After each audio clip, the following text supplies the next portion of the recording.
Ma'am அந்த நான் சொன்ன மாரி உங்களுக்கு இந்த நாள்ல வந்து ஒரு விஷயம் கேள்விப்பட்டுருக்கேன். கனி பாக்குறது அப்படின்னு ஒரு முறைகள் வந்து இந்த நாள்ல பண்ணுவாங்க. தமிழ் வருடப்பிறப்பு. அப்படின்னா என்ன மேம்?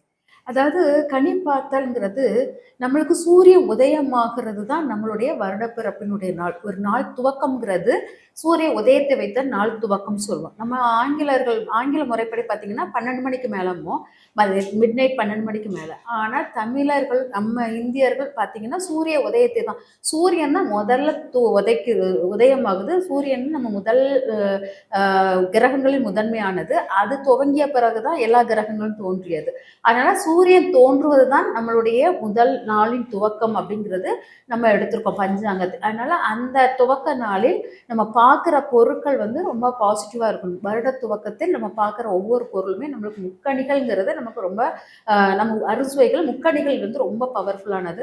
பலா, வாழைப்பழம், மாம்பழம், இந்த 3 கனிகள், அந்த 3 கனிகளுமே அப்போ சீசன். பலாப்பழ சீசனும் இருக்கும், மாம்பழ சீசனும் இருக்கும், வாழைப்பழமும் முக்கியமாக இருக்கும். இந்த 3 கனிகளும் அப்போ தான் துவங்குறக்கூடியது அந்த நாள். அப்போ அந்த 3 கனிகளும் அங்கே வச்சு பார்க்கறது ரொம்ப முக்கியம். கொன்றைப்பூவும் அந்த காலகட்டத்தை தான் நல்லா பூக்கும். எல்லோ கலரில் கொன்றைப்பூ வந்து பார்த்தீங்கன்னா எல்லோ கலரில் இருக்கும். ஆனால் அது பூமியை நோக்கி தொங்குவது போல் இருக்கும். பூமியை நோக்கி பயணம் பண்ணுவது போல் ஒரு தோற்றம் இருக்கிறதுனால நம்ம எல்லாரும் அந்த பூமியை உருவாக்கிய நாளாக இருப்பதால் அந்த கொன்றைப்பூவின் தொங்குதல் அப்படி அந்த தொங்குற இதுவும் அங்கே வைக்கிறது ரொம்ப சிறப்பாக இருக்கும். முக்கியமாக வந்து பஞ்சாங்கம் வாசித்தல், பஞ்சாங்கத்தையும் வச்சுக்கணும் அப்படிம்பாங்க.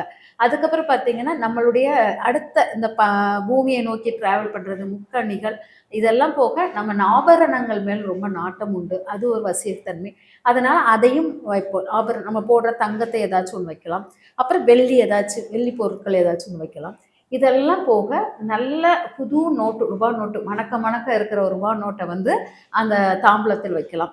இதெல்லாம் வைத்து ஒரு நிறைந்த செம்பு தண்ணியும் அங்கே வச்சுட்டிங்கன்னா ரொம்ப பவராக இருக்கும்.